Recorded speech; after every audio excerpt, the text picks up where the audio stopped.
Okay, now we're going to get to the more complex examples, where we've got our root cases or our mixed fractions. And so the first couple are going to be simple ones, and so I'm not going to use the calculator, although you could type it in the calculator and check.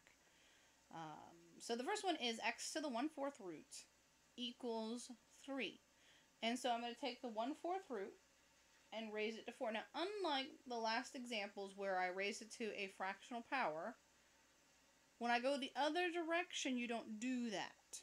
Alright, and so I'm undoing the root, but out of the root I can only get a positive number, and so there's no plus or minus here. The plus and minus only when I do the root. So again, all of these will give me one solution cases, or this particular example will give me one solution cases. So again, you only do that when you use a root, an even power root. My example before.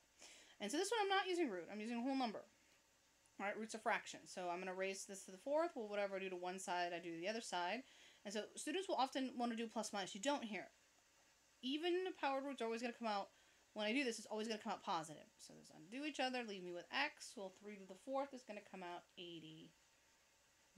And if you do look at this, you could graph it and find that. And what the graph is, you'd have to make your window really big, because the answer is way out here at 81. But remember, the root, x to the 4th, has this shape.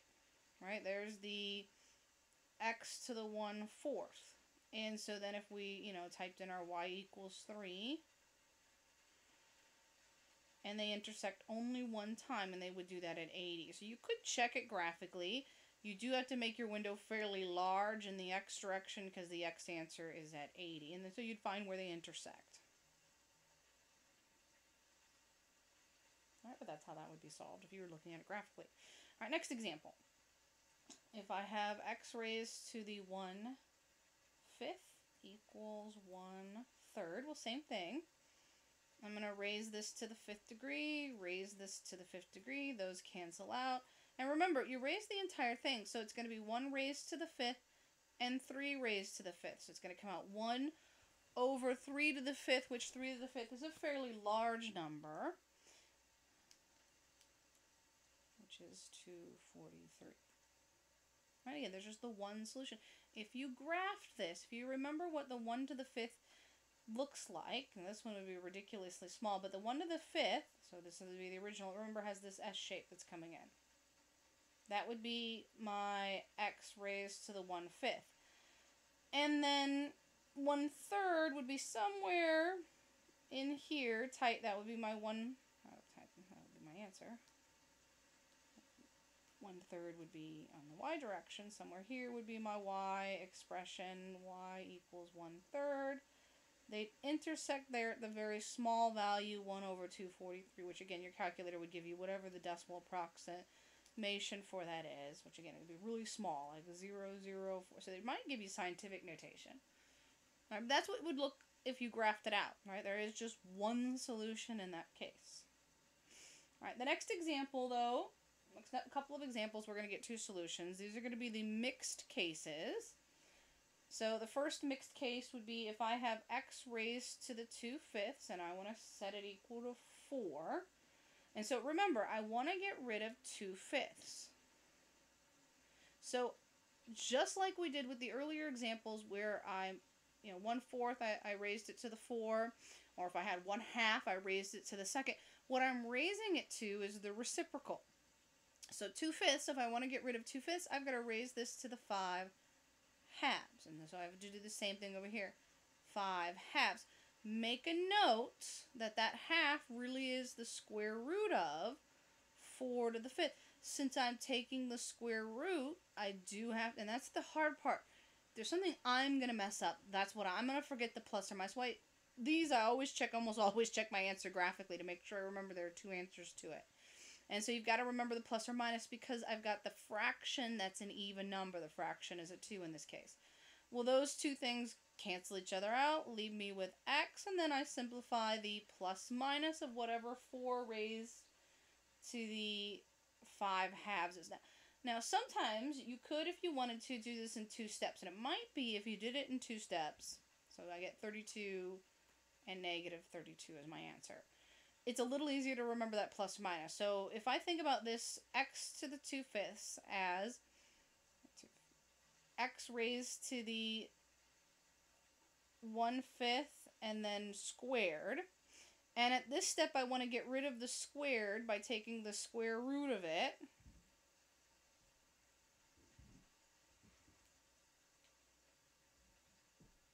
And so that's where you might recognize that you do the plus minus. All right, so again, sometimes it's helpful to do it that way. I tend to just do it all in one step because I think it's simple. And so to check the answer, and this one I've got to make my window a little bigger. And so I'm just going to tell you what I am. So in the calculator, so to check mine graphically, I'm going to go back to my original one. I'm going to write out here, x to the 2/5 equals 4. And so I'm going to check it graphically.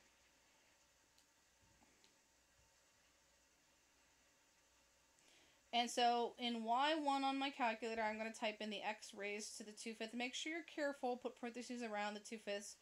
y2, I'm going to plug in the 4, right? Each side of my equation. And I will have to make my window bigger. And I just know that from my previous answer. I'm going to let the x maximum be 40. The x minimum be -40. And I just know that based on my previous answer. You'd have to kind of keep guessing at it if you were trying to do this on your own. Alright, so again, this is what you plug in your calculator. You graph it, and the graph should come out once you've plugged it in. It should be one of those V shapes. I'm going to draw it out. And so it starts at the origin, and it takes sort of this V shape that's symmetrical. There's my x to the 2/5. And then your calculator should graph the line. There's my y equals 4, and I want to find where they intersect, right? I want to know that x value there and that x value there. And so the calculator's got a program. Remember, you hit second trace on your calculator. So you're going to hit the second button and then trace. Remember, the trace is that one that we use for everything. And then it's the 5th one down. It says intersect. Then the calculator will ask you first curve, second curve. So basically, you get your cursor, remember, you get your cursor as close as you can to those moments. First curve, second curve, guess, and then it will tell you what it is. And it should give you the same answer. This one should come out 32. This one should come out -32. And it does when I check it. Alright, so again, you have to do first curve. So you need to hit your button 3 times. First curve, second curve, and guess. So you usually put your cursor where they intersect and hit your button 3 times is what I usually do. Alright, next example. Alright, so x to the 4/3. X to the 4/3. Alright, -3 equals 13. So the first thing I have to do is isolate the x term so I can use my property. So I'm going to add 3 to the other side. And so I get x to the 4/3 equals 16. And now I'm going to use my property. But I can't use my property until I get the x term isolated. Alright, now I need to undo that. So I'm going to take the reciprocal. So 4/3 reciprocal is 3/4. Whatever I do to one side, I have to do to the other. And then keep in mind, I took the 3/4, which that would be an even root. Right, 3/4 is the 4th root, and so that's to remind me that it's a plus or minus case. And I'm going to graph it to check my answer when I get there. Alright, so those two things undo one another, leaves me with x plus or minus whatever the 16 raised to the 3/4 is. If you type 16 to the 3/4, it comes out 8. So I get 8 and -8 are my answers. And now I'm going to check it graphically. So I'm going to do the same thing. I'm going to use my expression x to the 4/3 equals 16, that expression. And so I'm going to type in my y1 is going to be x to the 4/3. Make sure you're careful, put parentheses around the 4/3. y2 is going to count 16. So my previous window, I'm going to leave the 40s in the x direction, but I know my y value has to go beyond 16, so I'm going to change my y max on my window to 20. I'm going to leave my y min -10. But I am going to make my y max 20 so that I can see it. Alright, so if you graph it, it's another one of those V shapes. And so it's a little steeper, though, because it's going up a little faster, so it's coming like this. Alright, there's my x to the 4/3. And then when you type 16, it's up here. That's my y equals 16. I want to find where they intersect. And so remember, to do that, you hit the second trace key, you pick 5, and then it'll ask you first curve, second. So what I do is I usually just move my cursor to each of those points and hit my button 3 times. First curve, second curve, guess. As long as it's in the ballpark, it'll give you the right answer. All right, it should give you 8 there, and -8 there does check. All right, next example.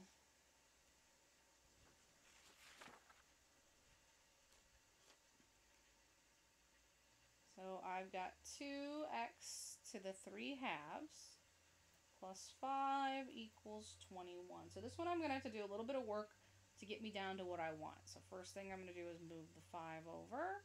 So I get 2x to the 3 halves equals 16. Divide out my 2. And so I get x to the 3 halves equals 8. All right, this is the goal, to get down to the isolated x term and then the simple number. Because now I'm going to raise it to my fractional reciprocal. So it was 3 halves, so I raise it to the 2/3. I'm going to raise this to the 2/3. So this time, I don't have to do the plus or minus because it's the cube root of 8 squared. So there's no plus or minus because this is the odd case. So I don't have to worry about it. All right, this is just a simple, and I'll check it graphically and show you that it is. So x equals whatever 8 to the 2/3 is. So 8 raised to the 2/3, and make sure you're careful with parentheses, and that comes out to the nice number 4. All right, now check my answer graphically. All right, so to check it out, make sure I actually did find the right number. I'm going to use the one where I simplified it, so I'm going to use x, this one here. X to the 2/3 equals 8. X to the, sorry, I said 2/3. I said 2/3, but it was 3 halves. I knew I did it wrong. 3 halves equals 8. So my y1 is going to be x to the 3 halves. My y2 is going to be 8. And so when we go to graph that, right, since this is I actually used the same window I had last time, I didn't change it. This is the x to the 3 halves case. It's just the single, starts at 0, 0, goes up. And then my 8's down here. That's my y equals 8. And so it just hits it one time. There's only the one x value. And I said y equals 8, but it really should have been y equals 16. The answer was 8. Shoot, I gotta redo this. This should have been 16. Oh no, it was 8. 16 was earlier. Alright, making sure I have the right thing. Okay. Too many things going on in my head. This comes out 4. So first, so you're going to do the same thing. So there's my graph. So the blue one is the graph of the x to the 3 halves. The red one is the graph of the y equals 8. Find where they intersect. So again, you hit second trace. You pick the 5th one where you want to find the intersect. First curve, second curve, guess. And so again, I usually get my cursor as close as I can to that moment where they intersect and hit my button 3 times. And it should come out the same answer I got before, which was 4, and it is just one solution. You can see it only hits my graph exactly one time. Alright, so those are the cases where we have the root cases. And so again, if it's an even root, I have to do the plus or minus. If it's an odd root, I don't have to do the plus or minus. And you can always check these graphically. All right, the last video is going to be looking at 2 examples of the more complex case, and we're going to do that in the next video.